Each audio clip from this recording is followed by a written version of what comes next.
Hello everyone, তোমাদের সকলকে এলিটে স্বাগত জানাই। আজকে আমি চলে এসেছি তোমাদের যে আপকামিং আপার প্রাইমারি এক্সামিনেশন রয়েছে সেই এক্সামিনেশনই জিওগ্রাফি বিষয়টি নিয়ে। তোমরা সকলেই জানো তোমাদের যে আপার প্রাইমারি এক্সামিনেশনটা রয়েছে সেটি হবে 150 নম্বরে, এবং সেই 150 নম্বরের মধ্যেই আবার সোশ্যাল স্টাডিজ এর মধ্যে রয়েছে 60 নম্বর বা 60 নম্বর। সেই সোশ্যাল স্টাডিজ এর মধ্যে রয়েছে জিওগ্রাফি বিষয়টি। তো চলো দেখে নেওয়া যাক জিওগ্রাফির মধ্যে কি কি সিলেবাস রয়েছে। তোমরা দেখতে পাচ্ছ জিওগ্রাফিতে মোট 9টা টপিক রয়েছে। তো আজকে আমরা আলোচনা করব সমাজবিদ্যা এবং সমাজ বিজ্ঞান হিসেবে ভূগোল। আমরা যদি জানতে চাই যে সমাজবিদ্যা ও সমাজ বিজ্ঞান হিসেবে ভূগোল ব্যাপারটা কি আসলে, তাহলে আমাদেরকে আগে জানতে হবে ভূগোল বিষয়টি নিয়ে, অর্থাৎ সমাজবিদ্যা এবং সমাজ বিজ্ঞান এই ব্যাপারটিতে ঢোকার আগে আমরা ভূগোল সম্পর্কে বেশ কিছু ছোটখাটো তথ্য বা ইনফরমেশন যেগুলি পরীক্ষার জন্য খুবই গুরুত্বপূর্ণ সেই সমস্ত বিষয়গুলি জেনে নেব। আর একটা কথা বলে রাখি, আগের বছর অর্থাৎ 2016-তে যে আপার প্রাইমারি এক্সামিনেশনটা হয়েছিল সেখানে কিন্তু এই টপিকটি থেকে অর্থাৎ সমাজবিদ্যা এবং সমাজ বিজ্ঞান হিসেবে ভূগোল এই টপিকটি থেকে কোনো কোশ্চেন আসেনি। তাই জন্য এটা আমাদের মাথায় রাখতে হবে যে এইবার এই টপিকটি থেকে কোশ্চেন আসার চান্সেস কিন্তু খুবই হাই রয়েছে। তাই জন্য আমাদের সেইভাবে এই টপিকটিকে ডেপথে গিয়ে পড়তে হবে। তো চলো দেখে নেওয়া যাক প্রথমেই কি আছে। তো এই ভূগোল বিষয়টি আলোচনা করতে গেলে আমাদের প্রথমেই জানতে হবে ভূগোলের ইংরেজি প্রতিশব্দ কি, এই ইংরেজি প্রতিশব্দটা কোথা থেকে উৎপত্তি হয়েছে, কে উৎপত্তি করেছেন, তার অর্থ কি, ভূগোলের জনক কাকে বলে, কেন বলে, আধুনিক ভূগোলের জনক কাকে বলে, কেন বলে, ভূগোল শব্দটি বা কোথায় প্রথম পাওয়া গেছিল, এই সমস্ত কিছু আমাদেরকে বেসিক ইনফরমেশন জানতেই হবে, কেননা এক্সামে কিন্তু এগুলোই দেয়। তো চলো দেখে নেওয়া যাক। তোমরা দেখতে পাচ্ছ যে ভূগোলের ইংরেজি প্রতিশব্দ হচ্ছে জিওগ্রাফি। তোমরা সকলেই এই জিওগ্রাফি শব্দটির সঙ্গে অতপ্রত্যভাবে পরিচিত। তো এই জিওগ্রাফি শব্দটির উৎপত্তি কোথা থেকে হয়েছে? তোমরা দেখতে পাচ্ছ জিও এবং গ্রাফিয়া নামক দুটি গ্রিক শব্দ থেকে এই জিওগ্রাফি শব্দটির উৎপত্তি হয়েছে, যেখানে জিও যার অর্থ হচ্ছে ভূ বা পৃথিবী, এই ভূ বা পৃথিবী মানে সমগ্র পৃথিবী নিয়ে আলোচনা করা হবে, অর্থাৎ যেটি কঠিন, তরল এবং বায়বীয় পদার্থ নিয়ে গঠিত হয়েছে, এবং গ্রাফিয়া যার অর্থ হচ্ছে বর্ণনা। তাহলে যদি এক কথায় বলতে হয় যে জিওগ্রাফি বা ভূগোল শব্দটির অর্থ কি, অনেক সময় প্রশ্ন দেয় যে ভূগোল বা জিওগ্রাফি শব্দটির অর্থ কি, তখন আমাদের বলতে হবে কি যে না, পৃথিবীর সম্পর্কে বর্ণনা করাই হচ্ছে জিওগ্রাফি বা ভূগোল। তাহলে এখান থেকে অনেকগুলো কোশ্চেন আসতে পারে, যেমন জিওগ্রাফি শব্দটি কোথা থেকে উৎপত্তি হয়েছে বা কোন কোন শব্দ থেকে উৎপত্তি হয়েছে, তখন কি হবে যে জিও এবং গ্রাফিয়া এই দুটি শব্দ থেকে উৎপত্তি হয়েছে। আরেকটা কোশ্চেন দেয় যে এই জিও এবং গ্রাফিয়া, অনেক ক্ষেত্রে কোশ্চেন তোমরা দেখতে পাবে যে জিও এবং গ্রাফিয়া নামক শব্দ দুটি কি ধরনের শব্দ, গ্রিক, রোমান না পার্সি না কি ধরনের শব্দ, তখন কি হবে না এটি হচ্ছে একটি গ্রিক শব্দ।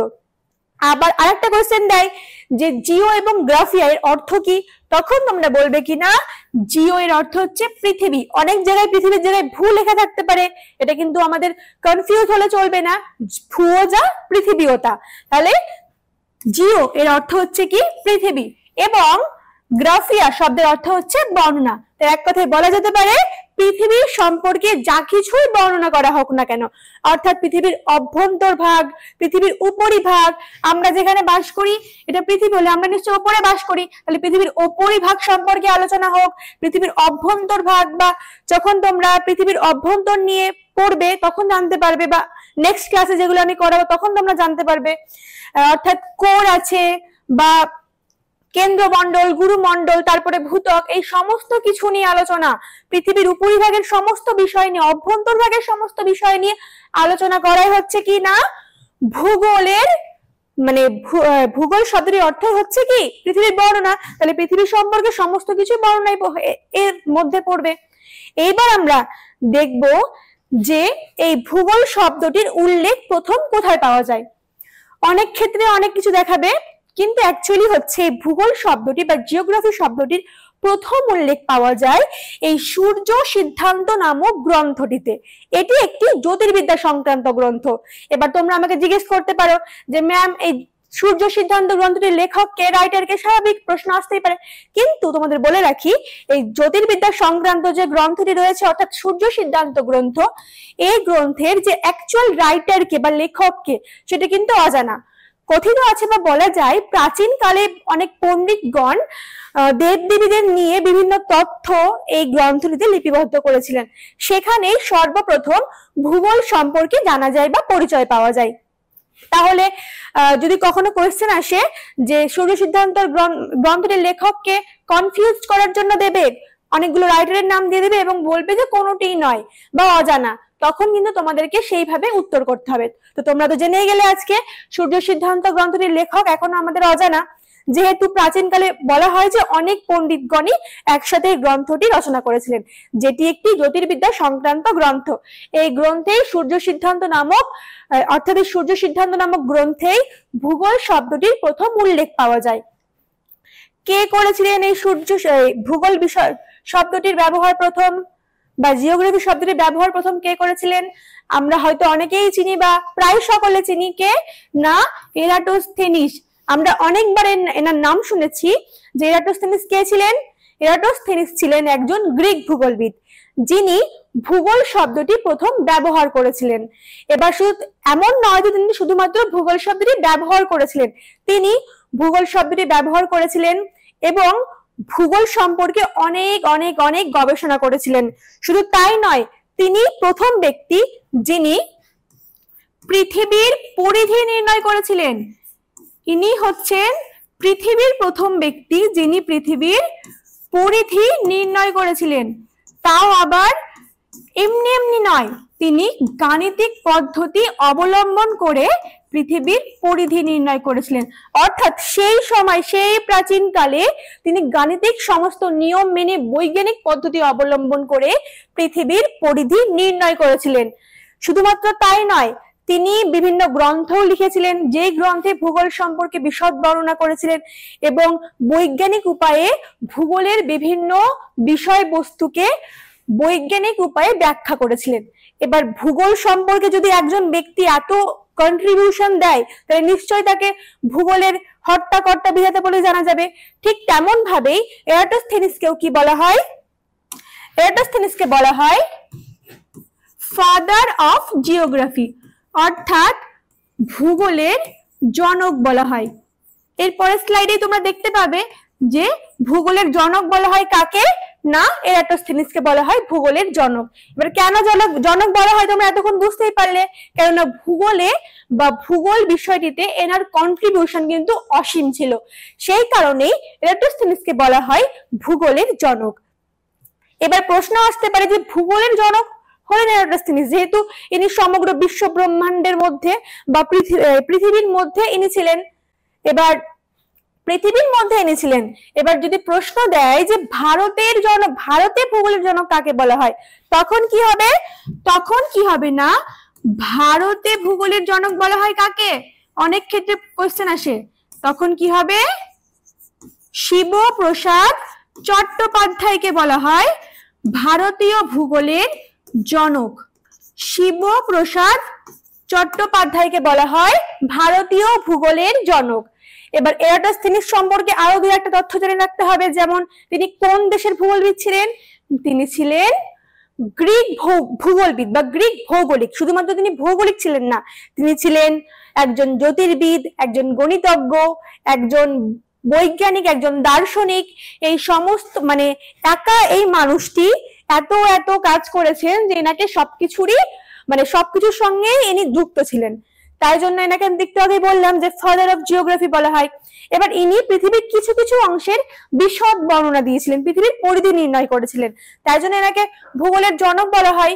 এবার কখনো কখনো একটু ট্রিকি কোশ্চেন দেয়, যে হয়তোবা কখনো দেয় যে হেকাটিয়াসকেও বলা হয় ভূগোলের জনক। কিন্তু একটা কথা মাথায় রাখতে হবে যে ভূগোলের জনক বলা হয় এরাটোস্থেনিসকে, তাহলে হেকাটিয়াসকে কি বলা হয়? হেকাটিয়াসকে বলা হয় ভূগোলের প্রকৃত জনক। কেন হেকাটিয়াসকে ভূগোলের প্রকৃত জনক বলা হয়? কেননা তিনি ভূগোল বিষয়টি নিয়ে তিনি ধারণা প্রথম দিয়েছিলেন। এরাটোস্থেনিস প্রথম ব্যবহার করেছিলেন, কিন্তু ধারণা দিয়েছিলেন হেকাটিয়াস। তাই জন্য এনাকে ভূগোলের প্রকৃত জনক বলা হয়। শুধুমাত্র তাই নয়, তার সঙ্গে সঙ্গে অনেক অনেক কোয়েশ্চেন এমনও আছে যে বলা হয় যে ভূগোলের আদি পুরুষ বলা হয়। অনেকগুলো অপশন দিয়ে দিল, তার মধ্যে হেকাটিয়াস দিল, তো সেটার উত্তর হয়ে যাবে কি ভূগোলের আদি পুরুষ বলা হয় কাকে, না হেকাটিয়াসকে। তাহলে হেকাটিয়াসকে আমরা দুটো পেলাম, একটা কি না ভূগোলের আদি পুরুষ বলা হয় হেকাটিয়াসকে এবং ভূগোলের প্রকৃত জনক বলা হয় হেকাটিয়াসকে। আর নরমালি ভূগোলের জনক বলা হয় এরাটোস্থেনিসকে, আর ভারতে ভূগোলের জনক বলা হয় শিবপ্রসাদ চট্টোপাধ্যায়কে। তাহলে এইটুকুর মধ্যে কিন্তু অনেকগুলো কোশ্চেন রয়েছে, তাই কনফিউজ হলে চলবে না, ঠিক মতো সঠিকভাবে মনে রাখতে হবে। পাঠ পাঠ করে মনে রাখবে। প্রথমে মনে রাখবে ভূগোলের জনক এরাটোস্থেনিস, তারপরে হচ্ছে ভারতের ভূগোলের জনক শিবপ্রসাদ চট্টোপাধ্যায়, প্রকৃত জনক হেকাটিয়াস, আদি পুরুষ হেকাটিয়াস। এরকম ভাবে পাঠ পাঠ করে ভাগ করে মনে রাখবে, তবে কিন্তু মনে থাকবে, না হলে কিন্তু এগুলো খুব কনফিউজিং কোয়েশ্চেন, তাই গুলিয়ে যেতে পারে। এবার আমরা দেখব আধুনিক ভূগোলের জনক কাকে বলে। অর্থাৎ আধুনিক কালে বিভিন্ন ভূগোলবিদ ভূগোলকে আরো বিশাল আকার মানে বিশালভাবে ব্যাখ্যা করেছিলেন, ভূগোল বিষয়টিকে আরো অনেক চরম পর্যায়ে নিয়ে গিয়েছিলেন। তার মধ্যে আলেকজান্ডার ভন হামবোল্ট ছিলেন এমন ব্যক্তি যিনি ভূগোলকে বিজ্ঞানের একটি শাখা হিসেবে প্রতিষ্ঠা করেছিলেন। অর্থাৎ তিনি ভূগোল বিষয় এতটাই আলোচনা করেছিলেন, ভূগোলের সমস্ত কিছুকে, শুধু পাহাড় মালভূমি এগুলো নয়, বিভিন্ন প্রাকৃতিক পরিবেশ, মানুষের সঙ্গে পরিবেশের সম্পর্ক, এই সমস্ত কিছুকে আলেকজান্ডার ভন হামবোল্ট কি করেছিলেন না বৈজ্ঞানিক উপায়ে বিশ্লেষণ করেছিলেন, মানে বৈজ্ঞানিক ভিত্তিতে মানুষের সঙ্গে পরিবেশের সম্পর্ক বিশ্লেষণ করেছিলেন। তাই জন্য আলেকজান্ডার ভন হামবোল্টকে বলা হয় কি না আধুনিক ভূগোলের জনক। কখনো কখনো কার্ল রিটারও অপশনে থাকে, তাই একসঙ্গে কার্ল রিটার থাকলে কিন্তু অবশ্যই কার্ল রিটার হবে, কিন্তু যদি অপশন আলাদা থাকে, হয়তো কখনো কখনো অপশন দেয় আলেকজান্ডার ভন হামবোল্ট, তারপরে কার্ল রিটার, তারপরে আর্যভট্ট, কোনোটিই নয়, তখন কিন্তু অপশন মানে কারেক্ট অ্যান্সার হয়ে যাবে আলেকজান্ডার ভন হামবোল্ট হচ্ছে আধুনিক ভূগোলের জনক। তাহলে বলবেন যে ম্যাম তাহলে কার্ল রিটার কি করছে এখানে? কার্ল রিটারকে কি বলা হয় তোমরা দেখে নাও। কার্ল রিটারকে বলা হয় কি ফাদার অফ কম্পারেটিভ জিওগ্রাফি, অর্থাৎ কি বলা হয় না তুলনামূলক ভূগোলের জনক বলা হয়। এবার তোমরা আমাকে জিজ্ঞেস করবে ম্যাম যে তুলনামূলক ভূগোলটা আবার কি, তাই তো? তুলনামূলক ভূগোল জানার আগে তোমরা আগে জেনে নাও যে কেন আলেকজান্ডার ভন হামবোল্টকে আধুনিক ভূগোলের জনক বলা হয়। আমি তো বললামই যে তিনি ভূগোলকে বিজ্ঞানের শাখা হিসেবে প্রতিষ্ঠা করেছিলেন, ভূগোলের মানুষের সঙ্গে পরিবেশের পারস্পরিক সম্পর্ক নিয়ে আলোচনা করেছিলেন। এবার পরিবেশে তো অনেক কিছু রয়েছে, তাই তো? পাহাড়, নদ নদী, সমাজ, সংস্কৃতি, মানুষ, এই সমস্ত কিছু রয়েছে। এবার এই সমস্ত কিছুর মধ্যে যে পারস্পরিক তুলনামূলক আলোচনা, সেই তুলনামূলক আলোচনাটাই করেছিলেন কে না কার্ল রিটার। তাই জন্য তাকে বলা হয় ফাদার অফ কম্পারেটিভ জিওগ্রাফি। অপরদিকে আলেকজান্ডার ভন হামবোল্টকে কি বলা হয় না ফাদার অফ মডার্ন জিওগ্রাফি বলা হয় কাকে না আলেকজান্ডার ভন হামবোল্টকে। তাই কখনো কনফিউজ হলে চলবে না যে আলেকজান্ডার ভন হামবোল্ট আছে, কার্ল রিটার আছে, আমরা কোনটা করব? ক্লিয়ার তোমাদের? কখন কোনটা হবে? ফাদার অফ মডার্ন জিওগ্রাফি হবে Alexander von Humboldt, father of comparative geography হবে কার্ল রিটার। হয়তো আরেকটা কথা বলে দিই, কখনো কখনো কোয়েশ্চেন আসে ফাদার অফ মডার্ন জিওগ্রাফি কাকে বলা হয়, তখন দেখা গেল যে আলেকজান্ডার ভন হামবোল্ট দিলই না, কার্ল রিটার দিল, এরাটোস্থেনিস দিল, টলেমি দিল, আর্যভট্ট দিল, তখন তোমরা কি করবে? তখন তোমরা করবে কি না কার্ল রিটার। ক্লিয়ার এইটুকু? আর যদি এখানে কোনো কনফিউশন থাকে তোমরা কমেন্ট করো, আমি অবশ্যই পরের ক্লাসে বলে দেব। এইবার আমরা দেখব কি না ভূগোলের বিষয়বস্তু কি। তাহলে ভূগোলের বিষয়বস্তু তোমরা বুঝতে পারছো, মানুষ এবং তার পরিবেশ, অর্থাৎ মানুষ এবং তার চারিপাশের যে পরিবেশ, সহজ করে বলতে গেলে মানুষ তার বুদ্ধিমত্তা লাগিয়ে চারপাশের প্রাকৃতিক পরিবেশকে নিয়ে যে আলোচনাগুলো করছে বা যে বিশ্লেষণ করছে, সেগুলি হচ্ছে ভূগোলের প্রধান বিষয়বস্তু। তাহলে তোমরা বুঝতেই পারছো যে নিশ্চয়ই এই পরিবেশটা প্রাচীনকাল থেকে মানে বর্তমানে যেমন আছে প্রাচীনকালেও তেমনই ছিল না।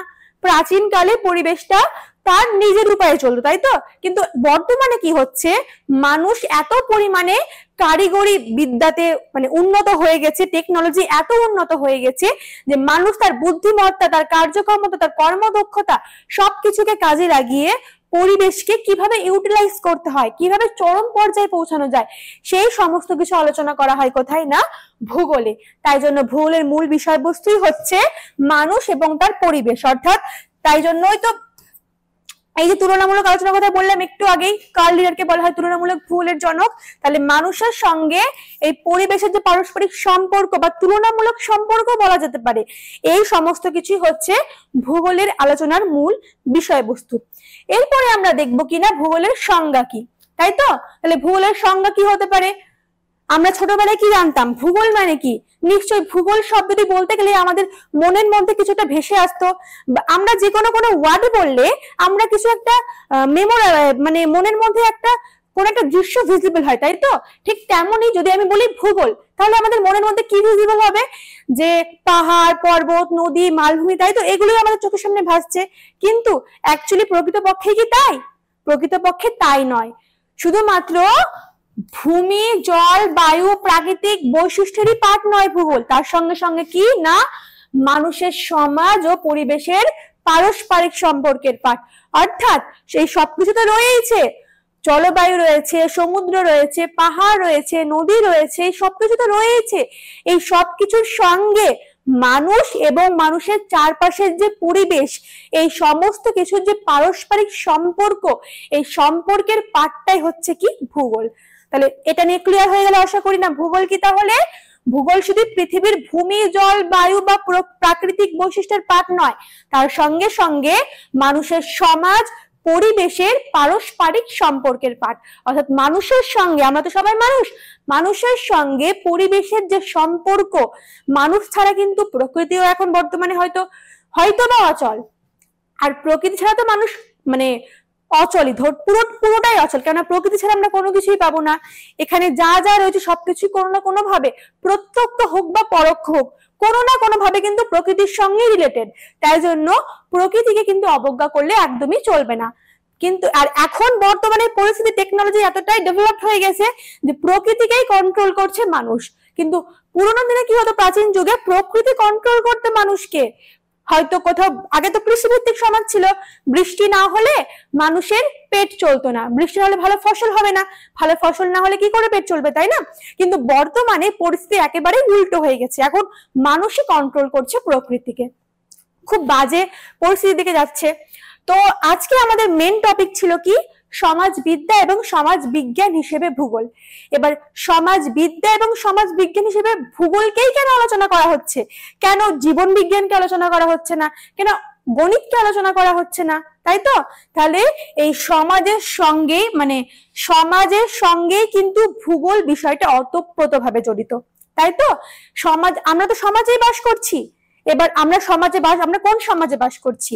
আমরা যে সমাজে বাস করছি সেখানেই তো চারিপাশে প্রাকৃতিক পরিবেশ রয়েছে। আমরা তো প্রাকৃতিক পরিবেশকে কাজে লাগিয়ে ডেভেলপ হচ্ছে আস্তে আস্তে।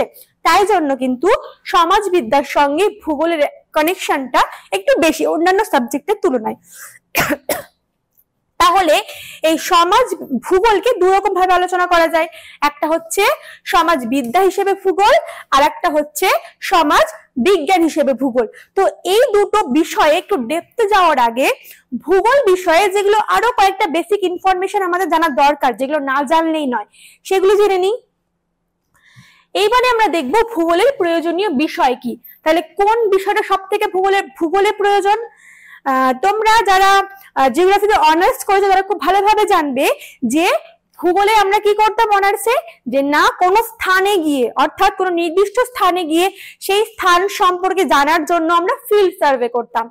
ফিল্ড সার্ভে করার জন্য সেই স্থানে গিয়ে আমাদেরকে আগে অবজারভেশন করতে হতো বা পর্যবেক্ষণ, অর্থাৎ সেই স্থানে কাজকর্ম কেমন চলছে, সেই স্থানের মানুষের জীবনযাত্রা কেমন, কার এডুকেশন কেমন, কাদের বার্ষিক আয় কেমন, মাসিক আয় কেমন, কিভাবে পরিবার চলছে, এই সমস্ত কিছু আমরা অবজারভেশন করতাম এবং সেই স্থানে গিয়ে অবজারভেশন করতাম, ফিল্ড সার্ভে করতাম। তারপরে আমরা ডেটাগুলোকে ইনক্লুড করতাম বা ডেটাগুলোকে নিতাম। মানে এমনও হয় যে আমরা সেকেন্ডারি ডেটাও নিই, কিন্তু প্রাইমারি ডেটা হবে সেটাই যেটা আমরা সেই স্থানে গিয়ে পর্যবেক্ষণ করে বা অবজারভেশন করে সেই ডেটাগুলোকে নেব, তবেই কিন্তু সেই ডেটাটা একদম অ্যাপ্রোপ্রিয়েট বা এক্সাক্ট হবে। তাই জন্য ভূগোলের প্রয়োজনীয় বিষয়ই হচ্ছে তাই যে কি না অবজারভেশন বা পর্যবেক্ষণ করে তথ্য সংগ্রহ করা। তথ্য তো অনেক রকম ভাবেই সংগ্রহ করা যায়, অন্যান্য সাবজেক্টের ক্ষেত্রে আমরা সেকেন্ডারি ডাটা ছাড়া কাজ করতে পারি না, তাই না? কেননা হয়তো ইংলিশের ক্ষেত্রেই যদি আমরা শেক্সপিয়ারকে পড়তে যাই, তাই এবার শেক্সপিয়ারকে পড়তে গেলে আমরা নিশ্চয়ই শেক্সপিয়ারের সময় আমরা টাইম মেশিনকে অন করে শেক্সপিয়ারের সময় চলে যেতে পারবো না। কিন্তু আমরা ভূগোলের ক্ষেত্রে করতে পারি যে আমরা হয়তো কোনো একটি প্রাকৃতিক এলাকা নিয়ে পড়ছি, হয়তো আমরা সিকিম নিয়ে পড়ছি, আমরা সিকিমে গিয়ে কিন্তু ফিল্ড সার্ভে করতে পারবো, স্টাডি করতে পারবো, অবজারভেশন করতে পারবো। তাই জন্য ভূগোলের প্রয়োজনীয় বিষয় হচ্ছে অবজারভেশন বা পর্যবেক্ষণ। তাহলে ক্লিয়ার এইটুকু? যদি এইটুকুর মধ্যে কারোর কোনো প্রবলেম থাকে বা কোয়েশ্চেন থাকে তোমরা নিশ্চয়ই কমেন্ট করবে। এইবারে আমরা দেখব প্রধান কেন্দ্র কি। তো ভূগোলের প্রধান কেন্দ্র হচ্ছে কি না দেশ বা ব্যক্তি স্থান বা স্থান। অর্থাৎ আমি একটু আগে বললাম যে আমাদের নির্দিষ্ট স্থানে যেতে হবে, তাহলে ভূগোলের প্রধান কেন্দ্র কি কোনো জায়গার সম্পর্কে বা কোনো কিছু সম্পর্কে তথ্য সংগ্রহ করতে হলে বা ডেটা সংগ্রহ করতে হলে আমাদেরকে সেই স্থানে যেতে হবে, নির্দিষ্ট স্থানে গিয়েই সেই ডেটাগুলোকে সংগ্রহ করতে হবে। তাই কি ভূগোলের প্রধান কেন্দ্র হচ্ছে কি না দেশ বা ব্যক্তি স্থান বা স্থান। এইবারে আমরা দেখব যে ভূগোলের শাখা সমূহ। ভূগোলের শাখাকে আমরা নরমালি দুভাবে ভাগ করি, তাই তো? একটা প্রাকৃতিক ভূগোল, একটা মানবীয় ভূগোল। এবার প্রাকৃতিক ভূগোলের মধ্যে প্রাকৃতিক সমস্ত বিষয়গুলি পড়ে যাবে এবং মানবীয় ভূগোলের মধ্যে মানবীয় ভূগোলের বিষয়সমূহ পড়ে যাবে। এইবার এখানে আলোচনা করা আছে দৃষ্টিভঙ্গি বা অ্যাপ্রোচ অনুযায়ী। তো এই উলরিজ এবং ইস্ট দুজন ভূগোলবিদ ছিলেন, এনাদের মতে মানে এদের মতো আরো অনেক ভৌগোলিকও ছিলেন। তো মেইনলি উলরিজ এবং ইস্ট এরকম বিভিন্ন ভৌগোলিকদের মতে ভূগোলের প্রধান দুটি শাখা রয়েছে বা এগুলোকে তোমরা অ্যাপ্রোচও বলতে পারো, দৃষ্টিভঙ্গিও বলতে পারো। না কি দৃষ্টিভঙ্গি বা অ্যাপ্রোচ? একটা হচ্ছে সিস্টেমেটিক বা প্রণালীবদ্ধ দৃষ্টিভঙ্গি, একটা হচ্ছে আঞ্চলিক বা রিজিওনাল দৃষ্টিভঙ্গি। এবার এই সিস্টেমেটিক বা প্রণালীবদ্ধ দৃষ্টিভঙ্গির মধ্যে কি কি পড়বে তোমরা দেখতে পাচ্ছ। একটা কি পড়বে প্রাকৃতিক ভূগোল, মানে এই প্রণালীবদ্ধ দৃষ্টিভঙ্গির মধ্যে কি সিস্টেমেটিক মানে কি যে কোনো কিছু সিস্টেমেটিক ওয়েতে চলবে। তাই প্রাকৃতিক ভূগোলটা আমরা কিভাবে পড়বো সিস্টেমেটিক ওয়েতে, প্রাকৃতিকের মধ্যে যাদের পড়বে সেগুলো আমরা আবার পরে পড়বো। তেমন ভাবেই মানবীয় ভূগোলের মধ্যে কি পড়বে সেগুলো আমরা পড়বো, তাই তো? এবার এই প্রণালীবদ্ধ ভূগোল বা সিস্টেমেটিক জিওগ্রাফির প্রতিষ্ঠাতাকে তোমরা একটু আগেই জেনে এসছো। ফাদার অফ মডার্ন জিওগ্রাফি কাকে বলা হয়? তিনি হচ্ছেন এই সিস্টেমেটিক অ্যাপ্রোচ বা সিস্টেমেটিক জিওগ্রাফির প্রতিষ্ঠাতা, অর্থাৎ আলেকজান্ডার ভন হামবোল্ট। তাই এই নামটা কিন্তু বারবার আসছে, তাই ভুলে গেলে চলবে না। আলেকজান্ডার ভন হামবোল্ট হচ্ছেন কি না প্রণালীবদ্ধ ভূগোলের প্রতিষ্ঠাতা। এইবারে কি দেখবো আমরা আঞ্চলিক দৃষ্টিভঙ্গি বা রিজিওনাল অ্যাপ্রোচ। রিজিওনাল অ্যাপ্রোচের মধ্যে আমরা কি কি দেখবো, যে আমরা তো ওয়ার্ডটা শুনেই বুঝতে পারছি না, রিজিওনাল বা আঞ্চলিক, অর্থাৎ কোনো অঞ্চল সম্পর্কে অধ্যয়ন করা হবে, কোনো অঞ্চল সম্পর্কে ধাপে ধাপে বা প্রপারলি আলোচনা করাটাই হচ্ছে কি আঞ্চলিক দৃষ্টিভঙ্গি। তাহলে এর মধ্যে আমরা কি কি দেখবো ডিটেলে? আঞ্চলিক অধ্যয়ন দেখবো, আঞ্চলিক পরিকল্পনা দেখবো, তার সঙ্গে সঙ্গে আরো কিছু আমরা নেক্সট স্লাইড গুলো দেখতে পাবো। তো এই আঞ্চলিক দৃষ্টিভঙ্গি বা রিজিওনাল অ্যাপ্রোচের প্রতিষ্ঠাতাকে না একটু আগে আমরা পড়েছি ফাদার অফ কম্পারেটিভ জিওগ্রাফি, অর্থাৎ কার্ল রিটার হচ্ছে রিজিওনাল জিওগ্রাফি বা আঞ্চলিক দৃষ্টিভঙ্গি বা আঞ্চলিক ভূগোলের প্রতিষ্ঠাতা। তো চলো এই দুটো বিষয়কে আমরা একটু ডিটেলে দেখে নিই। তোমরা দেখতে পাচ্ছ প্রণালীবদ্ধ ভূগোল বা সিস্টেমেটিক জিওগ্রাফি, যেটা একটা সিস্টেমেটিক ওয়েতে চলবে। তো এটাকে প্রধান তিন ভাগে ভাগ করা হয়, একটা হচ্ছে প্রাকৃতিক ভূগোল, একটা জীব ভূগোল, আর একটা হচ্ছে মানবীয় ভূগোল। তাহলে এই প্রাকৃতিক ভূগোল মানে কি বলা হয় ইংলিশে? ফিজিক্যাল জিওগ্রাফি বলা হয় প্রাকৃতিক ভূগোলকে। এই প্রাকৃতিক ভূগোলের আন্ডারে কি কি পড়ছে তোমরা দেখতে পাচ্ছ। একটা ভূমিরূপ বিজ্ঞান, জলবায়ু বিজ্ঞান, জলবিদ্যা, মৃত্তিকা ভূগোল। তারপরে জীব ভূগোল বা জীব ভূগোলকে কি বলা হয় ইংলিশে? বায়োজিওগ্রাফি। এবং মানবীয় ভূগোলকে কি বলা হয় ইংলিশে? না হিউম্যান জিওগ্রাফি। এবার আমরা দেখে নেব জীব ভূগোলের মধ্যে কি কি পড়ছে। উদ্ভিদ ভূগোল, প্রাণী ভূগোল, বাস্তুবিদ্যা, পরিবেশ ভূগোল। আর মানবীয় ভূগোলের মধ্যে পড়ছে সামাজিক ও সাংস্কৃতিক ভূগোল, জনসংখ্যা, অর্থনৈতিক ভূগোল, ঐতিহাসিক ভূগোল, রাজনৈতিক ভূগোল। এবার এই সবগুলো ব্যাপার থেকে কিন্তু কিছু কিছু ছোট ছোট কোয়েশ্চেন আসে, যে হয়তো অনেক ক্ষেত্রে কি কেমন কোয়েশ্চেন দিয়ে দেয় না, এই যে কোনো অঞ্চলের আবহাওয়া, সেখানকার বৃষ্টিপাত, সেখানকার জলবায়ু, সেই সমস্ত কিছু আলোচনা করা হয় ভূগোল বিদ্যার কোন শাখায়। তাহলে তখন তো আমাদের জানতেই হবে, তাই নিশ্চয়ই কি হবে, আবহাওয়া, যদি অপশন থেকে আবহাওয়া বিজ্ঞান তখন আবহাওয়া বিজ্ঞান, তাহলে আবহাওয়া বিজ্ঞান হবে, তাই না? যদি জলবায়ু বিজ্ঞান না থাকে সেখানে অপশন। তাই জন্য এই সবগুলো ব্যাপারকে আমাদের একটুখানি ডিটেলে জানতে হবে, কেননা এই সমস্ত কোয়েশ্চেন গুলোকে অ্যান্সার করার জন্য। তো আমরা দেখে নেব যে কিনা ভূমিরূপ বিজ্ঞান। তাহলে ভূমিরূপ বিজ্ঞান কি বা জিওমরফোলজি কি? জিওমরফোলজি বা ভূমিরূপ বিজ্ঞান যদি এটা পৃথিবী হয়, ধরে নিলাম যদি এটা পৃথিবী হয়, তাহলে পৃথিবীর উপরিভাগে, ভিতরিভাগে নয়, পৃথিবীর উপরিভাগে বিভিন্ন ক্রিয়াকলাপ ঘটে চলেছে, তাই তো? প্রাকৃতিক বিভিন্ন ক্রিয়াকলাপ, যেমন নদী হোক, বায়ু হোক, সমুদ্র হোক, এটসেট্রা, যাই হোক না কেন, তারা প্রাকৃতিক উপায়ে বিভিন্ন কার্যাবলী বা কার্যকলাপ করেই চলেছে। তার ফলে কি তৈরি হয়? বিভিন্ন ভূমিরূপ তৈরি হয়, তাই তো? তাহলে সেই ভূমিরূপ গুলো তৈরি কিভাবে হচ্ছে, কোন ভূমিরূপের ফরমেশন কেমন, কার ক্যারেক্টারিস্টিক্স কেমন, কোন অঞ্চলে কোন ভূমিরূপ তৈরি হয়, কোন ভূমিরূপ তৈরির জন্য কেমন পরিবেশ দরকার, এই সমস্ত কিছু যে ভূগোলের যে শাখায় জানা যায় তাই হচ্ছে কি ভূমিরূপ বিজ্ঞান বা জিওমরফোলজি। অর্থাৎ পৃথিবীর উপরিভাগে, আমরা নিশ্চয়ই পৃথিবীর অভ্যন্তরে বাস করি না, আমরা পৃথিবীর উপরিভাগে বাস করি, তাই তো? তাহলে পৃথিবীর উপরিভাগে বিভিন্ন প্রাকৃতিক ক্রিয়াকলাপগুলির জন্য যে সমস্ত ভূমিরূপগুলি তৈরি হচ্ছে তাদের ফিচার্স কি, তাদের ক্যারেক্টারিস্টিক্স ফিচার্স কি, তাদের ফিচার্স কি, তাদের অরিজিন কিভাবে হয়েছে, তাহলে মানে ভূমিরূপ সম্পর্কে যে সমস্ত কিছু বেসিক তথ্য, সেই সবকিছু কোথায় জানা যায় না ভূগোলের এই শাখায় জানা যায়, জিওমরফোলজি শাখায় জানা যায়। তাহলে ক্লিয়ার এইটুকু। এইবারে আমরা দেখব জলবায়ু বিজ্ঞান বা ক্লাইমেটোলজি। জলবায়ু বিজ্ঞান বা ক্লাইমেটোলজি, জলবায়ু বলতে আমরা কি জানি? উষ্ণতা, আর্দ্রতা, বৃষ্টিপাত, তাই তো? তাহলে কোন অঞ্চলে কেমন উষ্ণতা, কোন অঞ্চলে কেমন বৃষ্টিপাত হয়, সব থেকে বেশি বৃষ্টিপাত যুক্ত অঞ্চল কোনটা, সব থেকে কম বৃষ্টিপাত যুক্ত অঞ্চল কোনটা, কোথায় সব থেকে বেশি খরা, কোথায় সব থেকে বেশি আর্দ্রতা, এই সমস্ত জলবায়ুগত বিভিন্ন তথ্য বা ইনফরমেশন আমরা ভূগোলের যে শাখায় পাই। কোন শাখায় পাই না? জলবায়ু বিজ্ঞান বা ক্লাইমেটোলজিতে। তাহলে জলবায়ু যদি কখনো কোশ্চেন দেয়, যে হয়তো কোশ্চেন দিল যে রাজস্থানের টেম্পারেচার অতিরিক্ত বেশি, এটি ভূগোলের মানে এই লাইনটা বা সেন্টেন্সটা ভূগোলের কোন শাখার অন্তর্গত? অপশন দিল জিওমরফোলজি, ক্লাইমেটোলজি, হাইড্রোলজি এবং সয়েল জিওগ্রাফি। তখন কি হবে? এটুকু ক্লিয়ার নিশ্চয়ই। টেম্পারেচারটা কোথায় পড়বে না? জলবায়ুর মধ্যেই পড়বে। তাহলে ওখানে তো বলেই দিচ্ছে রাজস্থানের উষ্ণতা সব থেকে বেশি, তাহলে সেটা কোথায় পড়লো না জলবায়ু বিজ্ঞান বা ক্লাইমেটোলজির আন্ডারে। তাহলে সেই সমস্ত কিছু ভূগোলের যে শাখায় পড়বে সেটি হচ্ছে কি না ক্লাইমেটোলজি বা জলবায়ু বিজ্ঞান। এবার আমরা দেখব জলবিদ্যা বা হাইড্রোলজি, তাই তো? জলবিদ্যা বা হাইড্রোলজি। তাহলে জলবিদ্যা বা হাইড্রোলজি কি আবার?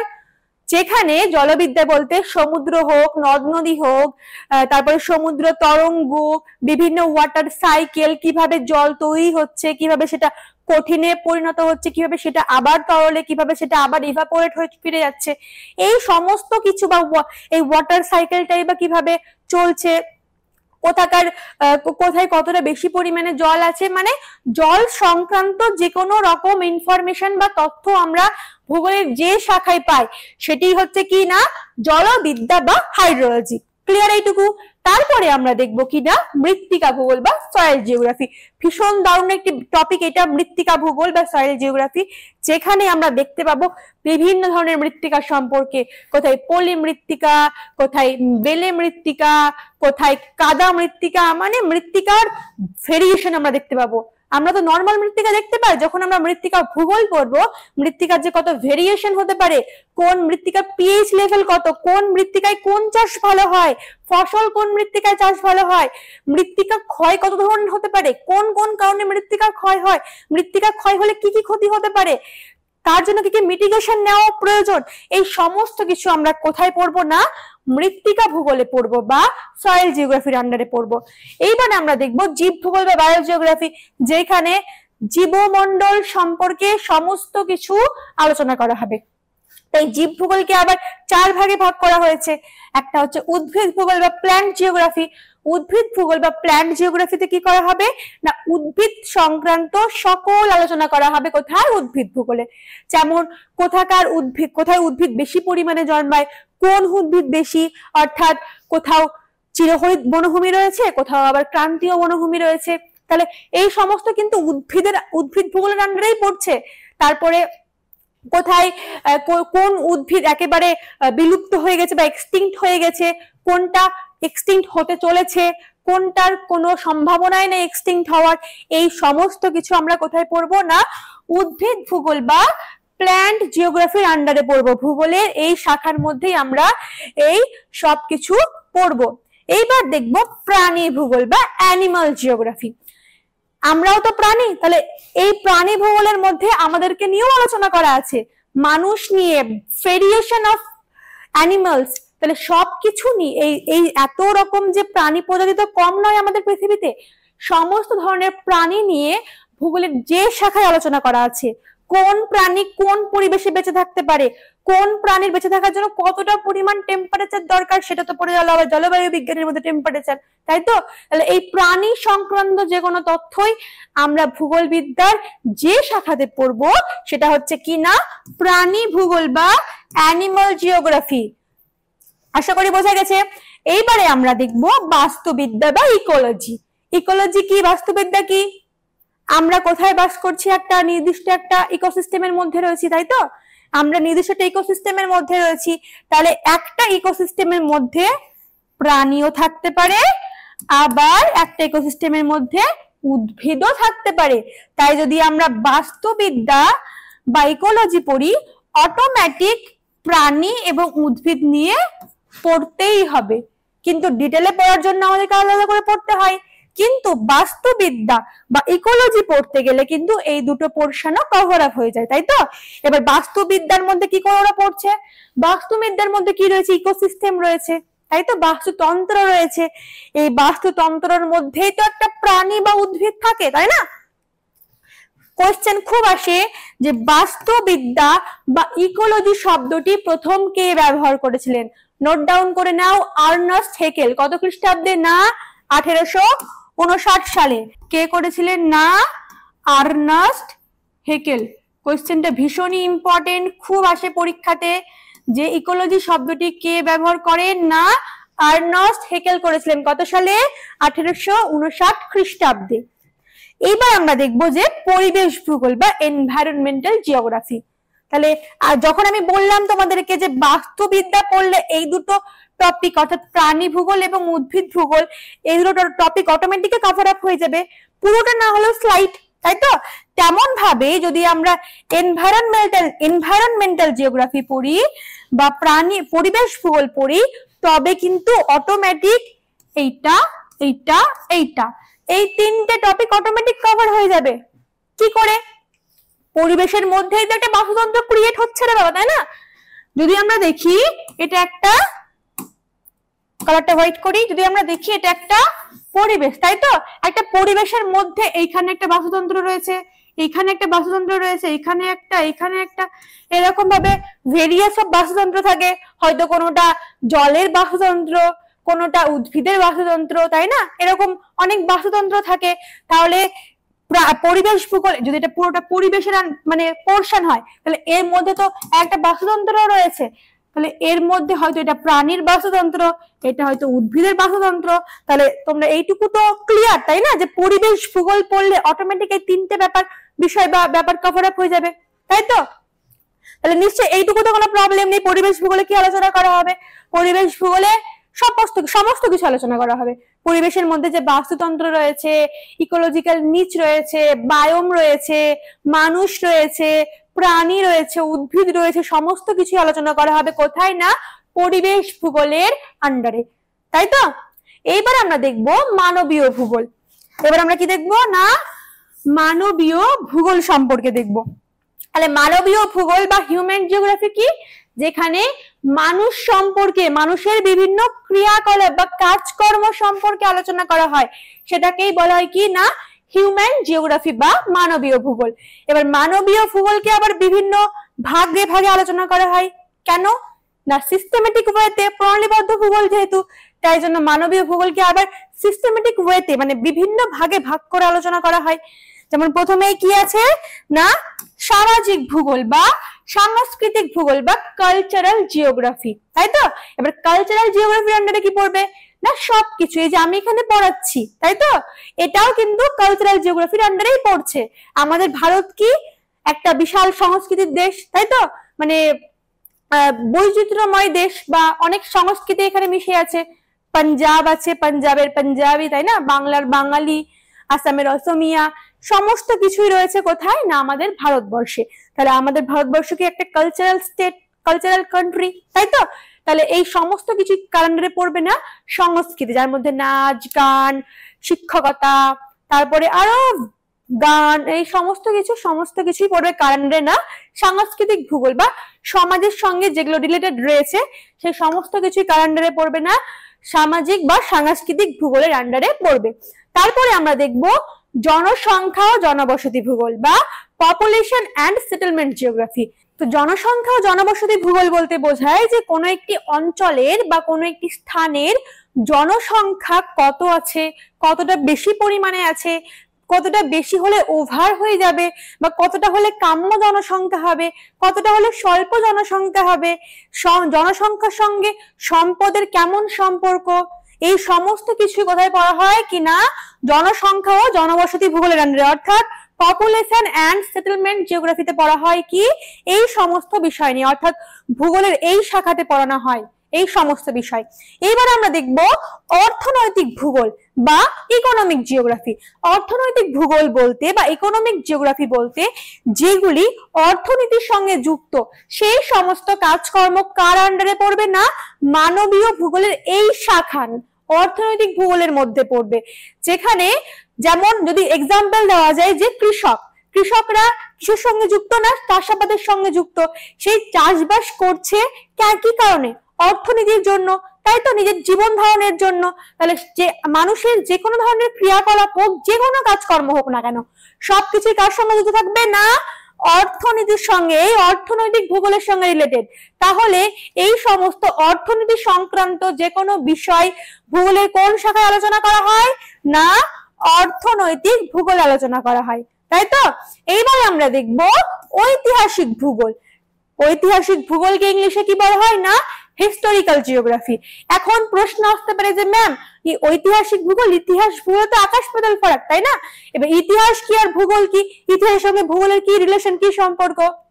তখন আমি বলবো যে কি না ঐতিহাসিক ভূগোল ধরে নাও যে কোথাও যুদ্ধ হয়েছে, পলাশির যুদ্ধ হয়েছে বা সিপাহী বিদ্রোহ হয়েছে, তো পলাশি যুদ্ধ কোথায় হয়েছিল? পলাশিতে হয়েছিল, তাই তো? এবার সেই সময়কার পলাশিতে জলবায়ু কেমন ছিল, জনসংখ্যা কেমন ছিল, কত লোক মারা গিয়েছিল, তারপরে তাদের খাদ্যাভ্যাস কেমন ছিল, জীবনযাত্রার মান কেমন ছিল, এই সমস্ত কিছু আমরা কোথায় পড়বো না ঐতিহাসিক ভূগোলের আন্ডারে বা হিস্টোরিক্যাল জিওগ্রাফির আন্ডারে পড়বো। তারপরে আরো ঐতিহাসিক ভূগোলের এক্সাম্পল দেওয়া যেতে পারে কি না হয়তো স্বাধীনতা যখন হয় 1947 সাল নাগাদ, সেই সময়, এটা তো ইতিহাস তাই না? তাহলে সেই সময় প্রধানমন্ত্রী কে ছিল, সে তখনকার জনসংখ্যা কেমন ছিল, তখনকার অর্থনীতি কেমন ছিল, তখনকার জনসংখ্যার আয় কেমন ছিল, তখনকার জনবসতি কেমন ছিল, সেই সময়ে কোনো মহামারী হয়েছিল কিনা, এই সমস্ত কিছু কিন্তু ঐতিহাসিক ভূগোলের আন্ডারেই পড়ে যাবে। তাই এখানে কনফিউজড হলে চলবে না যে আমরা হিস্ট্রি পড়ছি না জিওগ্রাফি পড়ছি, হিস্ট্রিকেই আমরা জিওগ্রাফির আন্ডারে এনে পড়ছি। তো এত কিছু পড়ছি, নিশ্চয়ই ভূগোলকে কিছু কিছু বলা হয়, তাই না? এত ভূগোলের আন্ডারে যে আমরা এই সব কিছুই পড়ে নিচ্ছি, গণিত ব্যবহার করে নিচ্ছি, জীবন বিজ্ঞান ব্যবহার করছি, ইতিহাস ব্যবহার করছি, অর্থনীতি বা ইকোনমিক্স ব্যবহার করছি, তো সবকিছুই যখন ব্যবহার করছি, তো সেই কারণে ভূগোলকে কি বলা হয় না মাদার অফ সায়েন্স বলা হয়। কাকে? ভূগোলকে। যেটা কিন্তু খুব ইম্পর্টেন্ট একটা কোয়েশ্চেন, পরীক্ষাতে খুব দেয় যে মাদার অফ সায়েন্স কাকে বলা হয়, তখন কি হবে? উত্তর হবে না ভূগোলকে বলা হয়। এবারে দেখো রাজনৈতিক ভূগোল বা পলিটিক্যাল জিওগ্রাফি, যে কোনো পলিটিক্যাল বিষয়, যে কোনো রাজনৈতিক বিষয় কিন্তু এই রাজনৈতিক ভূগোলের সঙ্গে জড়িত। যেমন ধরা যায় যদি ইন্ডিয়ার ক্ষেত্রে, আমরা আমাদের দেশের ক্ষেত্রেই ধরি, ভারতবর্ষের ক্ষেত্রে পলিটিক্যাল ডেভেলপড এরিয়া কোনটা না দিল্লি, চণ্ডীগড়। দিল্লি চণ্ডীগড়ের জনসংখ্যা কেমন, সেখানকার পরিবহন ব্যবস্থা কেমন, সেখানকার রাস্তাঘাট কেমন, সেখানকার মানুষের আয় কেমন, এই সমস্ত কিছু যার আন্ডারে ব্যবহার করা হবে বা যার আন্ডারে আমরা পড়বো এই সমস্ত কিছু, সেগুলো সবই কার মধ্যে পড়বে না রাজনৈতিক ভূগোল বা পলিটিক্যাল জিওগ্রাফির আন্ডারে এই পড়বে। এই পলিটিক্যাল জিওগ্রাফির আন্ডারে বা রাজনৈতিক ভূগোলের মধ্যে আমরা বিভিন্ন মানচিত্র, পলিটিক্যাল ম্যাপ দেখতে পারি। যদি আমরা ইন্ডিয়ার পলিটিক্যাল ম্যাপ দেখি তখন আমরা কি দেখবো, কোথায় কোন স্টেট রয়েছে, কোন স্টেটের ক্যাপিটাল কি, তারপরে কোন স্টেটে বেশি পরিমাণে হয়তো জনসংখ্যা বেশি বা রাজনৈতিক দিক থেকে ডেভেলপড এরিয়া কোনটা, কোথায় একদম অনুন্নত বা মানে একদম উন্নত নয়, উন্নয়নহীন দেশ বলতে পারি বা উন্নয়নহীন রাজ্য বলতে পারি, উন্নয়নহীন এলাকা বলতে পারি। এই সমস্ত কিছু আমরা কোথায় পড়বো না রাজনৈতিক ভূগোল বা পলিটিক্যাল জিওগ্রাফির আন্ডারে। তাহলে এইটুকুর মধ্যে যদি কারো কোনো প্রবলেম থাকে অবশ্যই তোমরা কমেন্ট করবে। এইবার আমরা দেখবো কি আঞ্চলিক ভূগোল বা রিজিওনাল জিওগ্রাফি। তাহলে রিজিওনাল জিওগ্রাফি বলতে কি বোঝানো হবে, যে না কোনো একটি অঞ্চল সম্পর্কে অধ্যয়ন। যদি আমরা ধরে নিই যে পশ্চিমবঙ্গেরই কোন একটি অঞ্চল সম্পর্কে যদি আমরা অধ্যয়ন করি তবে সেটি কি হবে না আঞ্চলিক ভূগোল বা রিজিওনাল জিওগ্রাফি। এবার ধরো কোন একটি অঞ্চল সম্পর্কে আমরা আলোচনা করছি, শুধুমাত্র আলোচনা করে গেলেই তো হবে না, সেই সম্পর্কে আমাদের ভালোভাবে জানতে হবে, আত্মস্থ করতে হবে ব্যাপারটাকে, এবং সেই অঞ্চলটা যদি অনুন্নত হয় তবে কি কি পদ্ধতি অবলম্বন করলে সেই অঞ্চলটার উন্নতি সাধন সম্ভব। তাহলে সেই জন্য তোমরা দেখতে পাচ্ছ আঞ্চলিক ভূগোলকে আবার 4টি ভাগে ভাগ করে আলোচনা করা হয়। প্রথমে কি না আঞ্চলিক অধ্যয়ন, যেটা আমি একটু আগেই বললাম যে কোন একটি অঞ্চল সম্পর্কে, পশ্চিমবঙ্গেরই কোন একটি অঞ্চল সম্পর্কে জানা, তাই তো। যেমন এই যে একটা মানে গুরুত্বপূর্ণ একটা নিউজ, যেটা পেহেলগাঁও অ্যাটাক হলো, তাই তো। পেহেলগাঁওয়ে যে অ্যাটাকটা হলো সেটা একটা অঞ্চল, তাহলে সেই অঞ্চলটা সম্পর্কে আমরা অধ্যয়ন করলাম, কিভাবে ঘটনা ঘটলো, কেন ঘটলো, কে কে ক্ষতিগ্রস্ত হলো, কিসের উপর প্রভাব পড়লো, তার কি কি কনসিকুয়েন্স হলো, এই সমস্ত কিছু আমরা অধ্যয়ন করলাম। এবার অধ্যয়ন করলাম, শুধু অধ্যয়ন করে থেকে গেলাম, তাহলে কি সেই অঞ্চলের কোনো ডেভেলপমেন্ট হবে? নিশ্চয় হবে না। তো ডেভেলপমেন্ট করার জন্য কি দরকার না পরিকল্পনা দরকার। তো আমরা যদি সঠিক পরিকল্পনা করি বা ঠিকঠাক ভাবে সেই অঞ্চলটা সম্পর্কে পরিকল্পনা করি, প্ল্যানিং করি, তবে কিন্তু সেই কাশ্মীরে যে পেহেলগাঁও অ্যাটাকটা হলো নেক্সট বার হবে না, তাই না। জাস্ট এন এক্সাম্পল হিসেবে বলছি আমি। তো যদি আমরা সেই অঞ্চলটা সম্পর্কে ভালো করে পরিকল্পনা করি, ভালো করে প্ল্যানিং করি, তবেই কিন্তু সেই জায়গাটার ডেভেলপমেন্ট সম্ভব বা উন্নতি সাধন সম্ভব। এবার এমন না যে আমি অধ্যয়নও করে ফেললাম এবং প্ল্যানিংও করে ফেললাম, কিন্তু সেই প্ল্যানিংটা ইউটিলাইজ করলাম না, তবে কিন্তু সেটা পসিবল নয়। তো আমরা যখন প্ল্যানিংটা করলাম, সেই প্ল্যানিংটা সেই অঞ্চলের জন্য আমাদেরকে ব্যবহার করতে হবে, তবেই কিন্তু সেই অঞ্চলটার উন্নতি সাধন সম্ভব, তাই না। এবার আমরা অনেক প্ল্যান করলাম কাশ্মীর সম্পর্কে, পেহেলগাঁও সম্পর্কে, সেই প্ল্যানগুলোকে যদি আমরা ইউটিলাইজ করি যে না না এই বাধ্যবাধকতা রাখতে হবে, এতদিন পর্যন্ত কোনো টুরিস্টদের ওখানে যেতে দেওয়া হবে না, এই মেজারমেন্ট নিতে হবে, এই মিটিগেশন আমাদেরকে গ্রহণ করতে হবে, তারপরে আরো অনেক বিভিন্ন পলিসিস ওখানে আনতে হবে। সেই সমস্ত প্ল্যানিং যখন আমরা ইউটিলাইজ করলাম বা অ্যাপ্লিকেশন করলাম, ব্যবহার করলাম, তবে কিন্তু অঞ্চলটার উন্নতি সাধন হলো। এইবার যে অঞ্চলটার উন্নতি সাধন হলো আমরা কি করে বুঝবো? আমরা প্রথমে অধ্যয়ন করলাম, প্ল্যানিং করলাম, তারপরে প্ল্যানিংটাকে ইউটিলাইজ করলাম, কিন্তু অ্যাকচুয়ালি উন্নতি সাধন হলো কিনা আমরা কি করে বুঝবো? আমাদেরকে আবার সেই অঞ্চলটা সম্পর্কে বিভিন্ন তথ্য বিশ্লেষণ করতে হবে, তাই না। সেই অঞ্চলটা সম্পর্কে আবার বিভিন্ন তথ্য গ্রহণ করতে হবে, হয়তো বা অবজারভেশন করতে হবে, যেটা প্রয়োজনীয় গুরুত্বপূর্ণ বিষয় ভূগোলে, তাই না। সেই স্থানে গিয়ে হয়তো বা অবজারভেশন করতে হবে, পর্যবেক্ষণ করতে হবে এবং তথ্য সংগ্রহ করে সেগুলোকে ভালোভাবে বিশ্লেষণ করতে হবে, তবেই কিন্তু কোনো একটা অঞ্চলের সঠিক ডেভেলপমেন্ট সম্ভব। যদি এরকমটা প্রত্যেকটা অঞ্চলে হয় তবে কিন্তু আমাদের ভারত আর উন্নয়নশীল দেশ থাকবে না, উন্নত দেশে পরিণত হবে। এইবার আমরা দেখব যেটা আমাদের আজকের টপিক ছিল, যে কিনা সমাজবিদ্যা হিসেবে ভূগোল। তো সমাজবিদ্যা হিসেবে ভূগোল বলতে কি বোঝানো হয়? সমাজবিদ্যার মধ্যে আমাদের দুটো মানে একসঙ্গে মার্চ করা ছিল, যে কিনা সমাজবিদ্যা এবং সমাজ বিজ্ঞান হিসেবে ভূগোল, তাই তো? তো সমাজবিদ্যার আন্ডারে পড়ানো হবে কিনা, ওটা বিদ্যালয় স্তরে পড়ানো হবে, অর্থাৎ ছোটদেরকে বা শিশুদেরকে ভিত তৈরি করার জন্য, ওদেরকে একদম গোড়া থেকে তৈরি করার জন্য সমাজবিদ্যা হিসেবে ভূগোলটাকে পড়াতে হবে। এবং সমাজ বিজ্ঞান হিসেবে ভূগোলটা কি না, মানে উচ্চ স্তরে অর্থাৎ উচ্চ বিদ্যার্থীদের স্তরে সমাজ বিজ্ঞানটাকে ভূগোলের একটি শাখা হিসেবে পড়ানো হয়। কেন ভূগোলকে কেন সমাজবিদ্যা ও সমাজ বিজ্ঞানের শাখা হিসেবে পড়ানো হয়? কেননা তোমরা ভূগোলের সংজ্ঞাতেই দেখেছো যে ভূগোল শুধুমাত্র এই পাহাড়, নদ নদী, মালভূমি, পর্বত এই সমস্ত কিছুকে নিয়ে আলোচনা করে না। কি নিয়ে আলোচনা করে? মানুষের সামাজিক পরিবেশ, পারিপার্শ্বিক সমাজ, এই সমস্ত কিছু নিয়ে কি আলোচনা করে না, ভূগোল আলোচনা করে। এবার যেহেতু সামাজিক বিভিন্ন ক্রিয়াকলাপ, সমাজের বিভিন্ন বিষয়বস্তু নিয়ে ভূগোল আলোচনা করা হচ্ছে, তাই জন্য কি বলা হয় না, ভূগোলকে সমাজবিদ্যা ও সমাজ বিজ্ঞানের একটি অংশ হিসেবে বা একটি শাখা রূপে প্রতিষ্ঠা করা হয়। তোমরা দেখতে পাচ্ছ যে ভূগোল মানে সমাজবিদ্যা হিসেবে ভূগোলকে কোন স্তরে পড়ানো হয় না, বিদ্যালয় স্তরে পড়ানো হয়। অর্থাৎ বিদ্যালয় স্তরে ওদেরকে বিভিন্ন মানচিত্র দেখিয়ে হোক, অর্থাৎ গ্লোবের মধ্যে যদি বাচ্চাদেরকে দেখানো যায় যে এই দেখ এইখানটায় আমাদের ভারত অবস্থিত, এই দেখ ওয়েস্ট বেঙ্গল এখানে আমাদের রাজ্য অবস্থিত, আমরা এইখানটায় থাকি, তবে কিন্তু ওরা সমাজটাকে খুব ভালোভাবে বুঝতে পারবে, তাই না? এরকম ভাবে যদি আমরা মানচিত্র ব্যবহার করি, গ্লোব ব্যবহার করি বা বিভিন্ন ধরনের এই প্রপ গুলো ব্যবহার করি, তবে কিন্তু বাচ্চারা খুব ইজিলি বুঝতে পারবে যে ভূগোলের সঙ্গে সমাজের যে পারস্পরিক সম্পর্কটা কি। তাহলে তোমরা এখানে দেখতে পাচ্ছ কি, আমরা ইতিহাসও পড়ি, তাই তো? ভূগোলও পড়ি, নাগরিক বিদ্যাও হয়, অর্থনীতি কোথায় না, সমাজবিদ্যায়। সমাজবিদ্যা পড়তে গেলে বা সমাজকে নিয়ে স্টাডি করতে গেলে আমাদের ইতিহাসও জানতে হবে, তাই তো?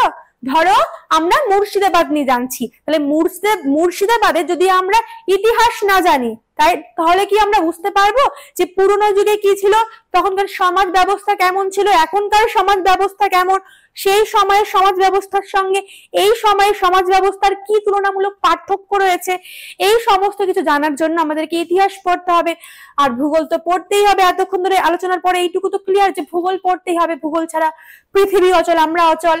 এবং তার সঙ্গে সঙ্গে নাগরিক বিদ্যা, অর্থাৎ বিদ্যালয়ের স্তর থেকেই যে বাচ্চাদেরকে এরকম ভাবে পড়ানো হয়, বোঝানো হয়, যাতে ওদের মধ্যে সঠিক একজন নাগরিক হয়ে ওঠার ক্যাপাবিলিটি গুলো তৈরি হয়। এবং তার সঙ্গে সঙ্গে অর্থনীতি ছাড়া পুরো পৃথিবী অচল, তাই তো? বর্তমানে সমাজ ব্যবস্থা তো অচল, তাই এই সমস্ত কিছু একসাথে কোথায় পাবো আমরা না, সমাজবিদ্যাতে বা সোশ্যাল স্টাডিজ এর মধ্যে আমরা এই সমস্ত কিছুকে একসঙ্গে পাবো। এইবার আমরা দেখব এর উদ্দেশ্য কি। তাহলে সমাজবিদ্যা পঠন পাঠনের উদ্দেশ্য কি, কেন একদম ছোট থেকেই বাচ্চাদেরকে সমাজবিদ্যা পড়ানো খুব গুরুত্বপূর্ণ? কেননা একজন দায়িত্বশীল এবং সচেতন নাগরিক গড়ে তোলা এবং পরিবেশ সম্পর্কে সচেতন হওয়া, কি করলে পরিবেশের ক্ষতি হবে না বা কি করলে পরিবেশ রক্ষিত হবে, পরিবেশের উন্নতি সাধন হবে, আরো ডেভেলপড হবে, কি করলে সাস্টেনেবল ডেভেলপমেন্ট হবে, সেগুলো কিন্তু বিদ্যালয় স্তর থেকেই বাচ্চাদের যদি শেখানো হয়, তবেই তারা একজন ভালো নাগরিক হতে পারবে, একজন দায়িত্বশীল নাগরিক হতে পারবে। তাই এর উদ্দেশ্য কি না, সচেতন ও দায়িত্বশীল নাগরিক গড়ে তোলা একটা শিশুকে বা বাচ্চাকে ইন ফিউচার, এবং পরিবেশ সচেতনতা সম্পর্কে সম্যক জ্ঞান প্রদান করা, তাই তো? পরিবেশ নিয়ে যদি একজন সচেতন না হয়, আমি যদি পরিবেশ নিয়ে সচেতন না হয়, একজন শিক্ষিত মানুষ যদি পরিবেশে সচেতন না হয়, তাহলে যারা আরো অন্যান্য যারা রয়েছে তাদেরকে কি করে সে সচেতনতামূলক কথাগুলো প্রদান করবে বা বার্তা দেবে, তাই না? তাই জন্য প্রথমেই একজন শিশুকে, কেননা ভবিষ্যতের ভীতি হচ্ছে শিশুরা, তাই শিশুদেরকেই প্রথমে পুঁথিগত শিক্ষার সঙ্গে সঙ্গে নীতিগত শিক্ষায় দীক্ষিত করতে হবে, তবেই কিন্তু ইন ফিউচার এই সমস্ত কিছুর ডেভেলপমেন্ট সম্ভব। এইবারে আমরা দেখবো কিনা বৈশিষ্ট্য কি। তাহলে সমাজবিদ্যা পঠন পাঠনের বৈশিষ্ট্য কেমন হবে, যেহেতু বিদ্যালয় স্তর থেকে পড়ানো হয়, তাহলে এর বৈশিষ্ট্যগুলো কেমন হওয়া উচিত? নিশ্চয়ই কঠিন ভাষা প্রয়োগ করলে শিশুরা বুঝতে পারবে না, তাই না? সমাজ বিজ্ঞান নিয়ে চলে এলাম আমি শিশুদেরকে পড়াতে, নিশ্চয়ই বুঝতে পারবে না। তাই জন্য এর বৈশিষ্ট্য হচ্ছে এটি হবে সহজ, সরল এবং বোধগম্য, যাতে বাচ্চারা খুব সহজেই বোধ করতে পারে, নিজের জীবনের সঙ্গে সেটাকে মানে ইউটিলাইজ করতে পারে, নিজের ব্যবহারের সঙ্গে, নিজের জীবনের সঙ্গে তার একটা সম্পর্ক খুঁজে পায়, একটা লিঙ্ক খুঁজে পায়। তো তাই জন্য বৈশিষ্ট্য কি হবে না, সহজ, সরল, বোধগম্য এবং বর্ণনামূলক হবে। এবং তার সঙ্গে কি হবে, ওদের দৈনন্দিন জীবনশৈলী শেখানো হবে, ঘটনাবলী ইত্যাদির সঙ্গে যুক্ত থাকে সেগুলো ওদেরকে শেখানো হবে, যাতে একটা বাচ্চা, আমি একটু আগেই বললাম যে পুঁথিগত বিদ্যার পাশাপাশি নীতিগত শিক্ষায় শিক্ষিত করতে হবে, তবেই কিন্তু একটা বাচ্চা বা শিশু ইন ফিউচার কি হবে না, একজন দায়িত্বশীল সচেতন নাগরিক হয়ে উঠতে পারবে। এইবারে আমরা দেখবো যে ভূগোলের ভূমিকা কোথায়। সমাজবিদ্যাতে ভূগোলেরই মানে ভূগোলই কেন একটা অংশ, তার ভূমিকাটা কোথায়, ভূগোলের ভূমিকা কোথায় সমাজবিদ্যায়? তো ভূগোল সমাজবিদ্যার মধ্যে থেকে শিক্ষার্থীদের যে পারিপার্শ্বিক পরিবেশ এবং দেশ, পৃথিবীর সম্পর্কে সাধারণ তথ্যাবলী প্রদান করে থাকে, তাই তো? নিশ্চয়ই আমরা অন্য কোনো ইংলিশে গিয়ে পাবো না যে পরিবেশ সম্পর্কে তথ্য প্রদান, তাই তো? তারপরে আবার দেশ সম্পর্কে, পৃথিবী সম্পর্কে হয়তো কোনো একটা উপন্যাসে পেয়ে গেলাম, নিশ্চয়ই সমস্ত পাবো না। তো তাই জন্য আমাদের হয়তো অবশ্যই ইংলিশে, যদি আমরা ইংলিশ পড়ি তার একটা আলাদা মাহাত্ম্য বা গুরুত্ব রয়েছে, কিন্তু ভূগোল পড়ার একটা আলাদা মাহাত্ম্য বা গুরুত্ব রয়েছে। ঠিক তেমন ভাবেই তাহলে ভূগোলের ভূমিকাটা কোথায় না, একজন শিশুকে বা বিদ্যার্থীকে বা শিক্ষার্থীকে কি করে না, পরিবেশ সম্পর্কে জ্ঞান প্রদান করে, পরিবেশকে কিভাবে ব্যবহার করলে তার উন্নতি সম্ভব হবে, কি করতে হবে না, গাছ কাটা বন্ধ করতে হবে, কিভাবে রাস্তাঘাটে চলতে হবে, কিভাবে সমাজে চলতে হবে, এই সমস্ত কিছু কোথায় আমরা দেখতে পাবো না, ভূগোলে। তাই জন্য এই সমাজবিদ্যায় ভূগোলের ভূমিকা রয়েছে। এবং কি ভূগোল পঠন পাঠনের মাধ্যমে মানচিত্র পড়া জানবে বাচ্চারা, তাই তো? মানচিত্র পড়া জানবে। যদি আমরা বাচ্চাদের গ্লোব দেখাই, গ্লোবে তখন আমরা দেখাতে পারবো, দেখ এইটা হচ্ছে আমাদের পৃথিবীর মানচিত্র, এইখানে রয়েছে আমাদের ইন্ডিয়া, আমরা এই দেশে বাস করি, আমরা এই দেশের এই রাজ্যে বাস করি, তবে কিন্তু ওদের মধ্যে একটা ধারণা তৈরি হবে, তাই তো? আদারওয়াইজ হবে না। আমরা বলে দিই আমরা ভারতবর্ষে থাকি, ওরা বুঝতেই পারলো না ভারতবর্ষ কি কতটুকু একটা জায়গা, ওরা কিচ্ছু তাই না, বুঝতে পারবে না। তাই জন্য এই মানচিত্র দেখানোর মাধ্যমে দেশ বিদেশের ভৌগোলিকদের নাম বলতে হবে, যে ভারতবর্ষের উৎপত্তি কিভাবে হয়েছিল, কে করেছিল, কি কি হয়েছিল, এই সমস্ত ঘটনা আমরা কোথায় জানতে পারবো না, ভূগোলে জানতে পারবো। তাহলে এই সমাজবিদ্যাতে ভূগোলের ভূমিকাটা বোঝা গেল নিশ্চয়ই। যদি কোনো প্রবলেম থাকে বা কোনো অসুবিধা হয় বুঝতে, তোমরা কমেন্ট করো। আর যেমন উদাহরণ কি, চিহ্নিতকরণ করতে হবে, মানচিত্র পড়তে হবে, রাজ্য রাজধানী চেনা, তাই না? বাচ্চাদেরকে বোঝাতে হবে গ্লোব দেখিয়ে, মানচিত্র দেখিয়ে, এখানে এইটা আছে, ওইখানে সেইটা আছে, এই রাজ্যের এই দেশের রাজধানী সে এই, এরকম ভাবে বললেই কিন্তু একটা বাচ্চা খুব ভালোভাবে বা খুব সহজেই ব্যাপারগুলোকে বুঝতে পারবে। এইবারে আমরা দেখব সমাজ বিজ্ঞান হিসেবে ভূগোল। আমরা সমাজ বিদ্যায় কি দেখলাম, ওটা বিদ্যালয় স্তরে পড়ানো হয়।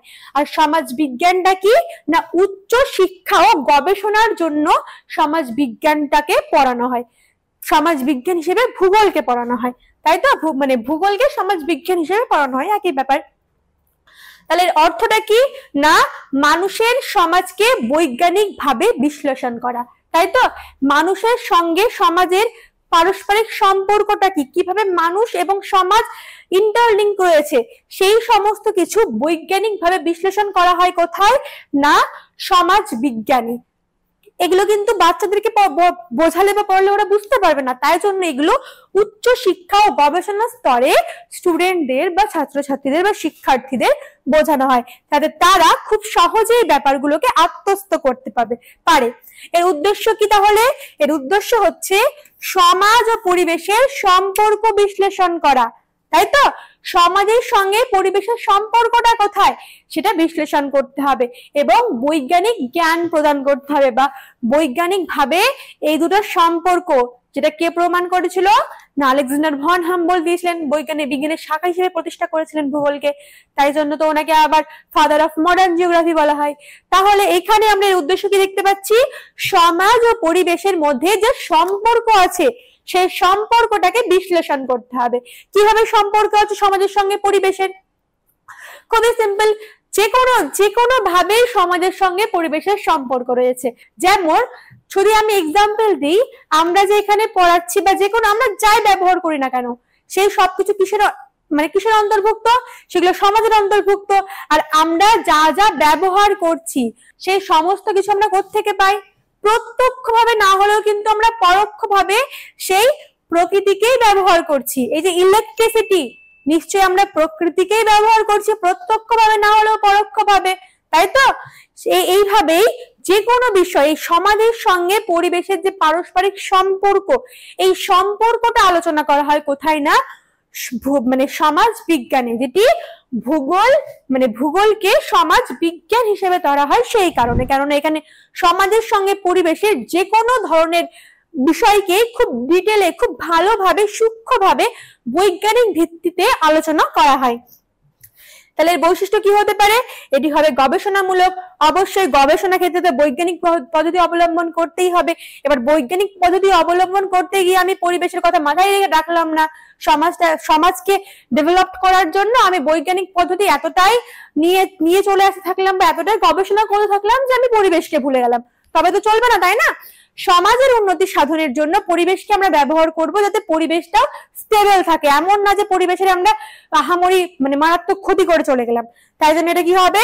গবেষণামূলক হবে, তথ্যভিত্তিক হবে এবং এটা হবে বিশ্লেষণাত্মক, যাতে ইন ফিউচার যারা এইগুলো পড়বে বা দেখবে তারাও যেন খুব ভালোভাবে ব্যাপারটা বুঝতে পারে, সেটা ভালো করে বিশ্লেষণ করতে হবে। এইবার আমরা দেখব ভূগোলের ভূমিকা কোথায়। তাহলে ভূগোলের ভূমিকা কোথায় সমাজ বিজ্ঞান হিসেবে ভূগোল পড়তে গেলে? ভূগোলের ভূমিকা কোথায় না, সামাজিক সমস্যা চিহ্নিতকরণ ও সমাধান প্রস্তাব। তাহলে ভূগোল তো এখানে, তাই না? পরিবেশের কি ক্ষতি হচ্ছে? ধরো এই যে আমরা এত পরিমাণে এসি রেফ্রিজারেটর ব্যবহার করছি, কিসের ক্ষতি হচ্ছে? এখান থেকে প্রচুর পরিমাণে সিএফসি নির্গত হচ্ছে, তাই তো? আমাদের সমাজেরই একটা অঙ্গ। আমরা যে এত পরিমাণে এই সমস্ত কিছু ব্যবহার করছি তার থেকে সিএফসি প্রচুর পরিমাণে নির্গত হচ্ছে, যার ফলে কি হচ্ছে না, আমাদের ওজোন লেয়ারটা আস্তে আস্তে পাতলা হয়ে যাচ্ছে, যার ফলে কি হবে, অতি বেগুনি রশ্মি প্রবেশ করবে এবং বিশাল একটা মারাত্মক কাণ্ড হবে।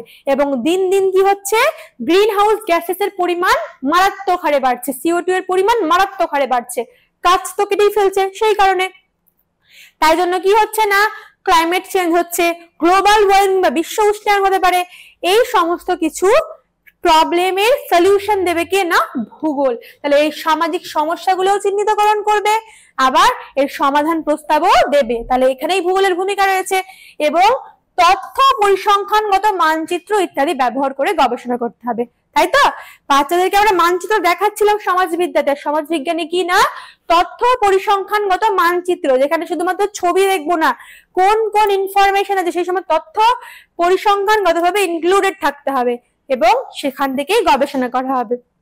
যেমন এক্সাম্পল কি, জনসংখ্যা বৃদ্ধি, নগরায়ন, কৃষি, শিল্প, বাণিজ্য, এই সমস্ত, জলবায়ু পরিবর্তন, এই সমস্ত কিছু হচ্ছে কি না সমাজ বিজ্ঞানের অন্তর্গত। তাহলে জনসংখ্যা বৃদ্ধি কি করে, তাই না? জনসংখ্যা বৃদ্ধির ফলে কি কি হবে? জনসংখ্যা বৃদ্ধিটা সামাজিক ক্রিয়াকলাপ। এই জনসংখ্যা বৃদ্ধির ফলে কি কি হবে? জনসংখ্যা বৃদ্ধির ফলে প্রচুর পরিমাণে আমাদের জনবসতি দরকার। এবার জনবসতি দরকার, তার সঙ্গে সঙ্গে আমাদের কর্মসংস্থান দরকার, তাই তো? যত পরিমাণে জনসংখ্যা বাড়বে তত পরিমাণে জনবসতি বাড়বে, তত পরিমাণে কর্মসংস্থানের পরিমাণ বৃদ্ধি পাবে, তত পরিমাণে শহরে যানজট বৃদ্ধি পাবে, তাই তো? এই আলটিমেটলি ক্ষতিগ্রস্ত হচ্ছে কে না, প্রাকৃতিক পরিবেশ। সেগুলোর সমস্যাকে চিহ্নিত করছে না জিওগ্রাফি, সলিউশন কে দিচ্ছে না জিওগ্রাফি। তাহলে জিওগ্রাফির ভূমিকাটা বোঝা গেল, আশা করি ক্লিয়ার। এইবার আমরা কিছু এমসিকিউ দেখবো।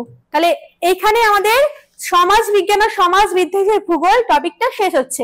যদি কোনো প্রবলেম থাকে তোমরা অবশ্যই কমেন্ট করো। এবং এখান থেকে একটা দারুণ নোট অ্যাপে আপলোড হয়ে গেছে এবং এমসিকিউ গুলো তোমরা খুব ভালোভাবে প্র্যাকটিস করো। মানে সবগুলো এমসিকিউ কিন্তু খুব দারুণ দারুণ এমসিকিউ দেওয়া হয়েছে। তো এখানে আমরা কিছু বেসিক কয়েকটা এমসিকিউ রেখেছি, চলো দেখে নিই। যেমন জিওগ্রাফিয়া শব্দ দুটি কোন শব্দ থেকে এসেছে? বলো তোমরা কোন শব্দ থেকে আসতে পারে, কমেন্ট করো। আমি তো ক্লাসের শুরুতেই বলেছিলাম জিও এবং গ্রাফিয়া শব্দটি কোন শব্দ থেকে এসেছে না, এই দুটি গ্রিক শব্দ থেকে এসেছে। কোন শব্দ না, গ্রিক শব্দ থেকে এসেছে। যেখানে জিও এর অর্থ কি, ভূ বা পৃথিবী, এবং গ্রাফিয়া এর অর্থ কি না, বর্ণনা।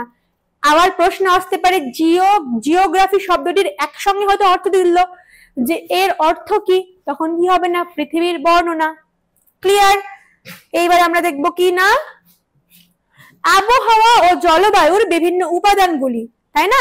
জলবায়ুর উপাদান তোমরা সেই ক্লাইমেটোলজিতে পড়েছো তো?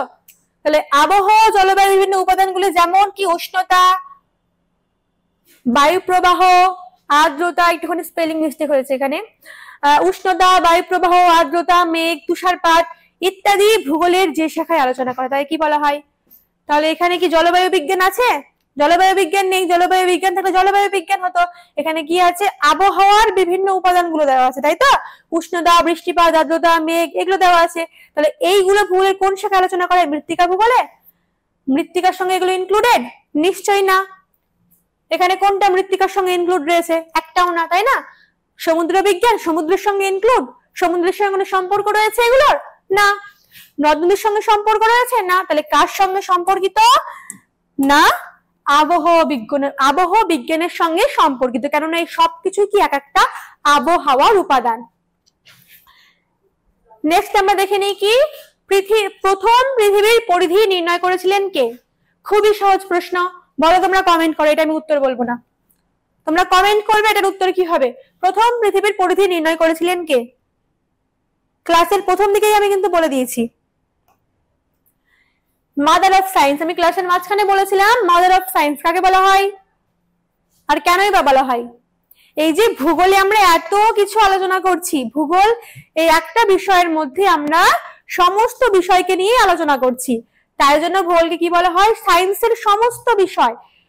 প্রাণী, উদ্ভিদ ভূগোলের মধ্যে আমরা মানে লাইফ সায়েন্স নিয়ে আলোচনা করছি, তারপরে বিভিন্ন গণিতের বিষয় নিয়ে আলোচনা করছি, সবকিছু নিয়ে আলোচনা করছি, তাই জন্য কি বলা হয়? ভূগোলকে না মাদার অফ সায়েন্স বলা হয়।